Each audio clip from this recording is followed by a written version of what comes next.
Oui, mesdames et messieurs, la victoire est possible.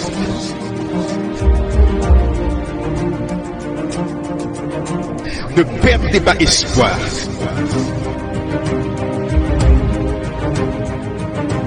Nous continuons d'avancer. La vie vous met à genoux, mais refusez de rester au sol. Il est vivant. Il est vivant. Il est vivant.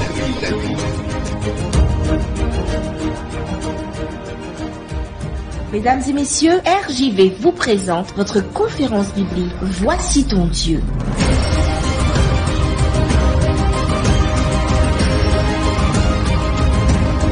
Il est vivant.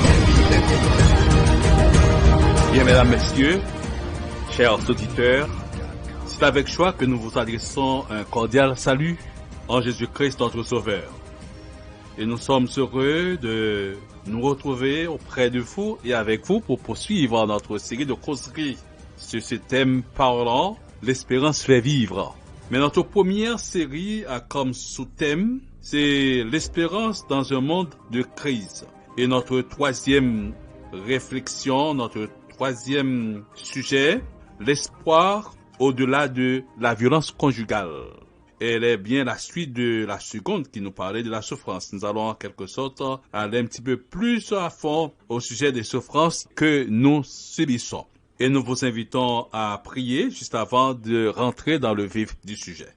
Notre Seigneur et notre Dieu, nous te louons et remercions pour ce que tu es.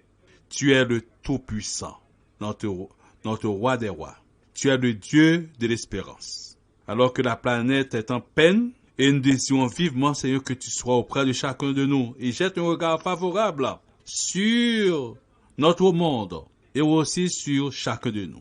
Et nous clamons ta présence et fais-nous comprendre les causes de cette réalité à travers ta sainte parole. Qu'il en soit ainsi au nom de Jésus. Amen.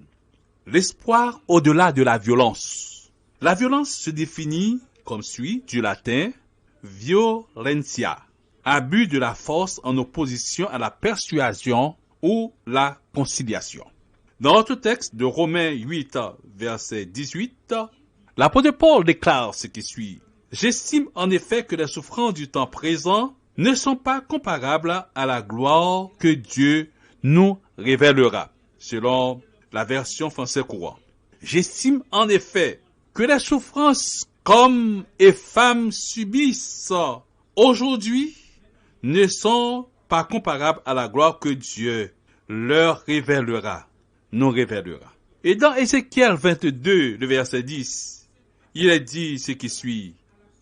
Au milieu de toi, on fait la violence à la femme. Et dans Romains 12, le verset 21, il est dit ce qui suit. Ne te laisse pas vaincre par le mal, mais surmonte le mal par le bien. Dans ce journal, Le Parisien, il est relaté des faits, déni, honte, violence, récidive et l'ombre des viols entre époux. Il s'est passé tout récemment au tribunal correctionnel de Pontoise où des hommes comparaissent pour s'en être pris à leur conjointe. Oui, ils sont nombreux à être victimes de toutes sortes de violences. Pire encore, ils se donnent la mort et ne vont pas oublier ou penser aux mêmes deux policiers et tant d'autres qui se sont suicidés dans leur foyer et ailleurs. Chers amis, la violence subie à l'intérieur du couple peut être physique ou verbale. L'autre n'est pas respecté en tant que personne. L'enjeu est de dominer et d'écraser l'autre. Dans un autre article, il est rapporté que dans le monde, la violence à l'égard des femmes et des filles les prive de leurs droits et les plonge dans un cycle infernal de traumatisme, de blessures et de mort, tout en réduisant à néant leurs possibilités d'accomplissement personnel par le travail ou l'éducation. Fin de citation. Les hommes non plus ne sont pas épargnés de cette situation lamentable. Chaque année, il est dit en France, 100 000 hommes souffrent de violences conjugales. Pourtant, aucun refuge n'existe pour eux et le tabou règne. Posons-nous la question, chers amis, pourquoi tant de souffrances dans les foyers? Pourquoi tant de violences de violences conjugales, y a-t-il une lueur d'espoir pour les victimes de la violence aujourd'hui? Et nous lisons dans Genèse 3, verset 16, où Dieu dit à la femme, « Tes désirs se porteront vers ton mari, mais il dominera sur toi. » C'est-à-dire, l'homme et la femme iront à la rencontre l'un de l'autre. Et au lieu d'une relation de communion, ils trouveront un rapport de force, une confrontation. Rappelons notre texte de l'apôtre Paul de dire, « J'estime que les souffrances du temps présent ne sont pas comparables à la gloire que Dieu nous révélera. » Et un peu plus loin, un peu avant, dans Malachie chapitre 2, le verset 16, l'Éternel dit ce qui suit. L'Éternel des armées dit ce qui suit, « Je hais celui qui couvre de violence son vêtement. » Je hais celui qui couvre de violence son vêtement. Alors, mesdames, messieurs, chers auditeurs, nous pouvons bien comprendre cette triste situation dans laquelle plus d'un se trouve. Dès l'origine, la Bible parle aux conjoints de s'attacher l'un à l'autre, proposant comme modèle de relation l'alliance qui implique des engagements et aussi des droits, notamment la nécessité du consentement et le respect. La Bible nous apprend aussi que la souffrance est entrée dans le monde à cause de la désobéissance et l'incrédulité de l'homme. En effet, Dieu a voulu que l'homme vive heureux. Heureux de ce bonheur qui était le sien dans cet amour total du Père, du Fils et du Saint-Esprit et de toute éternité. Il a invité à y participer librement et pleinement, mais Satan changea tout par sa rébellion. La Sainte Bible, la parole de Dieu déclare, Dieu nous a créés libres parce qu'il nous aime et que l'amour ne s'impose pas. C'est là le plus grand honneur que Dieu ait fait à l'homme de le créer libre et distinct de lui. Mais l'homme, mu par le désir de devenir égal à Dieu, a refusé Dieu et a provoqué la rupture. C'est le péché originel commis par les premières créatures qui se sont détournées de Dieu. C'est avec elle que la souffrance est entrée sur la terre et restera le lot de l'humanité jusqu'à la fin des siècles. Car coupée de Dieu, elles devenaient incapables de communiquer à leurs enfants ce bonheur qu'elles n'avaient plus. Donc, la violence est toujours considérée comme conséquence de la chute, comme péché condamnable. Fin de citation. Nous entendons les mots joie, paix, espérance, prospérité dans les familles, dans les cérémonies de mariage. Ils sonnent avec beauté à nos oreilles, n'est-ce pas? Mais que signifie-t-il aux femmes dont la vie est pleine de souffrance et de désespoir, aux femmes dont les fils et les filles sont victimes de violences et de guerre?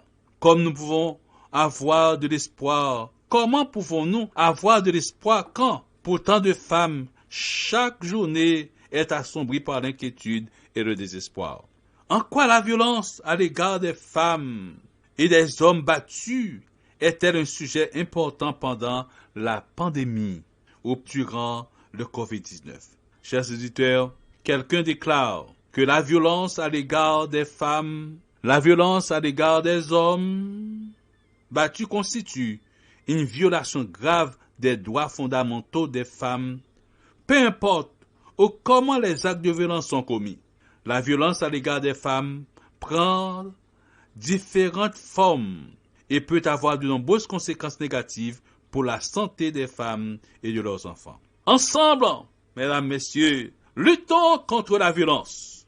Non aux violences conjugales, mari et femme, compagnons, du respect mutuel l'un l'autre, que le Seigneur, que le Dieu de l'espérance vous invite, vous encourage à faire. Voici ton Dieu qui assure une solution, l'espérance au-delà du ciel bleu. La Bible montre un Dieu qui s'est fait victime en Jésus-Christ. Il a été maltraité et opprimé injustement. Son attitude face au bourreau fait toute sa gloire. Lorsqu'il dit « Pardonne-leur », ils ne savent pas ce qu'ils font. Luc 2, 23, verset 34. Il ne justifie pas leurs actes. Il dira aussi « Malheur à celui par lequel le Fils de l'homme est livré ». Luc 22, verset 22. Mais, victime de la haine, il continue à défendre l'amour. Jusqu'au bout, il se met du côté du bien contre le mal. La violence a des conséquences funestes. On ne peut souvent pas les gommer ou les rattraper. mais en Jésus-Christ. Dieu s'est incarné. Il a partagé notre condition. Son amour l'a conduit à souffrir avec nous et pour nous. Dans Isaïe 12, versets 2 et 3, « Voici, Dieu est ma délivrance. Je serai plein de confiance et je ne craindrai rien, car l'Éternel est ma force et le sujet de mes louanges. C'est lui qui m'a sauvé. Vous puiserez de l'eau avec joie au seuil du salut. » Y a-t-il un espoir au-delà de la souffrance conjugale? Oui, dans 2 Corinthiens chapitre 5 verset 18. Et tout cela vient de Dieu, qui nous a réconciliés avec lui par Christ et qui nous a donné le service de la réconciliation.